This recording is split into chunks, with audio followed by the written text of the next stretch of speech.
Hello, 885 YouTube subscribers. You're watching my favorite channel. I am Chillmonger with the Chillmonger tea available on Teespring. Look at the description links. And I have 885 subscribers. We're getting there, getting close to that 1,000 monetization mark. This movie, Space Jam, trash. I'm not even sure how to rate it, whether it's a 1 out of 10, maybe 2, possibly 3 out of 10. I don't know for sure, but I'd have to watch it again, which I don't think I will ever do in my life, watch this film again. The sad thing is, there are great bits. When LeBron says, I have full court vision, when his kid was making faces behind him, that's hilarious. That little joke we saw in the trailer where Lola Bunny passes it off to him and she does this the same way Dwayne Wade did to him. That was funny too. There was a lot of things in here that were like, laugh out loud funny jokes. It just sucks that everything in here. Hey, one big complaint that people are saying, Warner Brothers meddled too much. There was so much of marketing of the things that they have, which is great. I didn't even know they had Giant Man. Iron Giant. I didn't know they had King Kong. I didn't notice that Scooby Doo and the Hanna-Barbera characters were under that umbrella.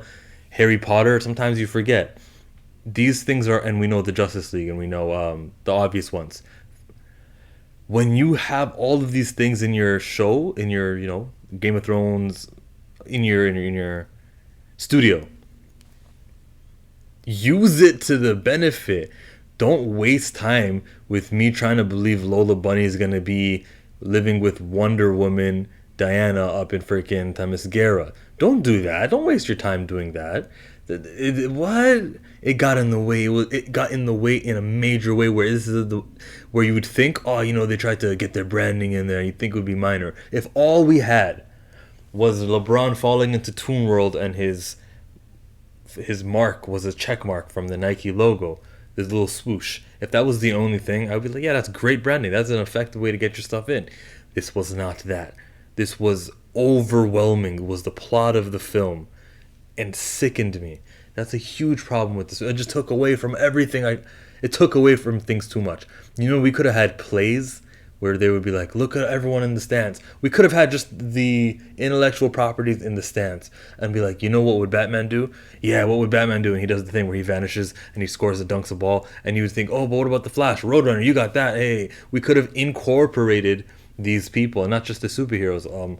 Literally everything that was in the stands, like The Mask, Jim Carrey's character, everyone could have had a play where Coach LeBron was like, or could have dug into more basketball stuff.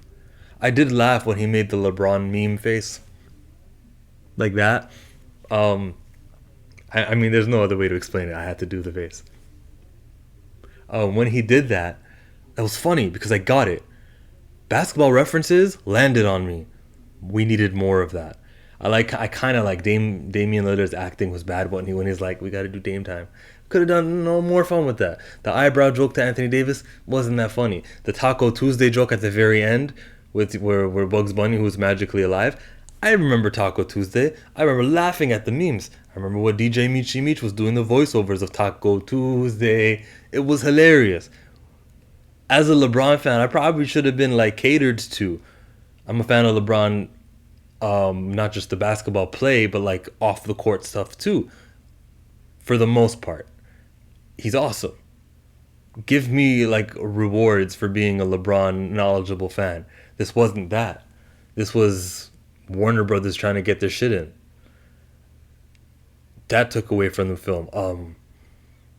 So that's one major aspect of it. And then there was just it was long. This is supposed to be a kids movie. It was really, really long. I want to voice more complaints, but all I keep thinking about is Warner Brothers' involvement in this.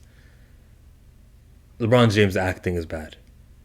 His voice work acting for his tune was also bad. LeBron James had no believability. It felt like the camera cut away every time while the other guy was delivering lines. And LeBron would come back to him and he's on take number 16. LeBron did horrible. I'm going to repeat one more time how bad LeBron's acting was.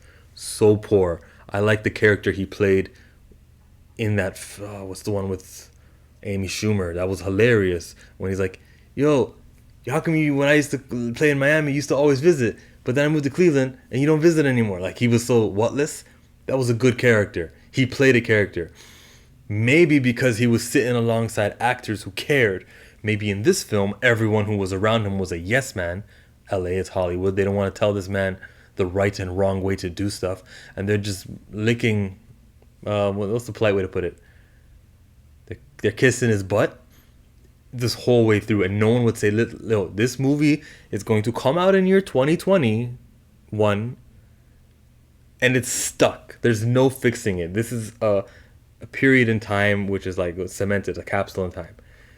What we do today and all the hard work, we will look back on this film for the rest of our lives. Or the yes man stuff that we're giving you, we'll look back at this film as a piece of history that cannot be changed.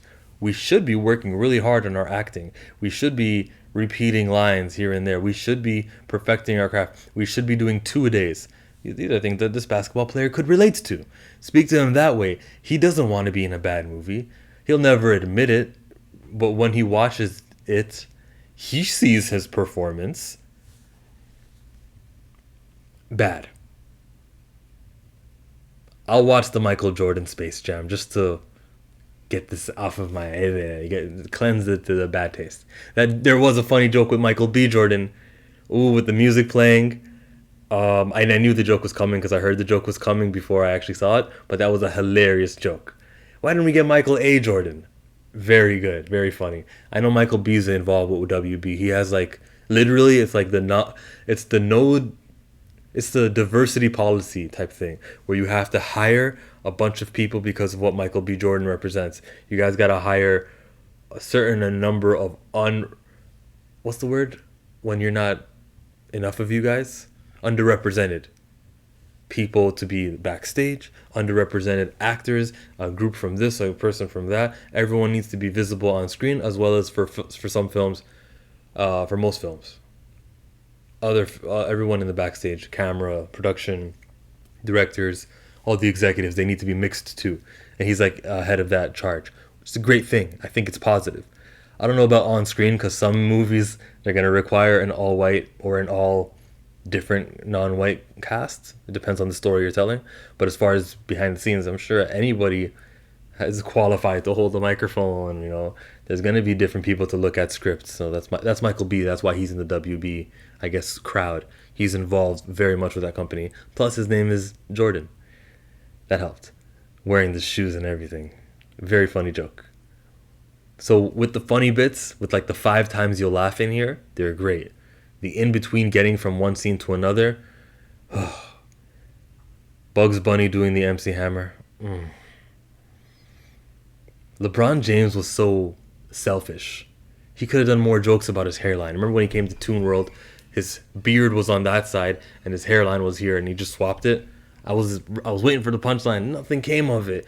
You couldn't make fun of yourself more so? Like, you have so much quality. Like, you could have changed your number from 23 to 6 to 23 to 6 all the way through the game. That would have been kind of cool.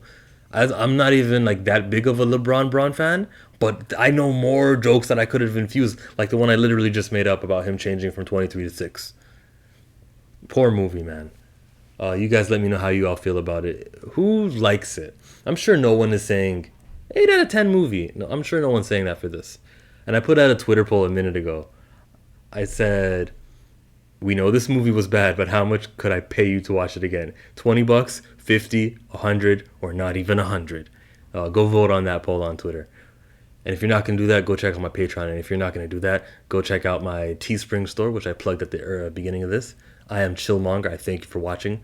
885. We're getting there.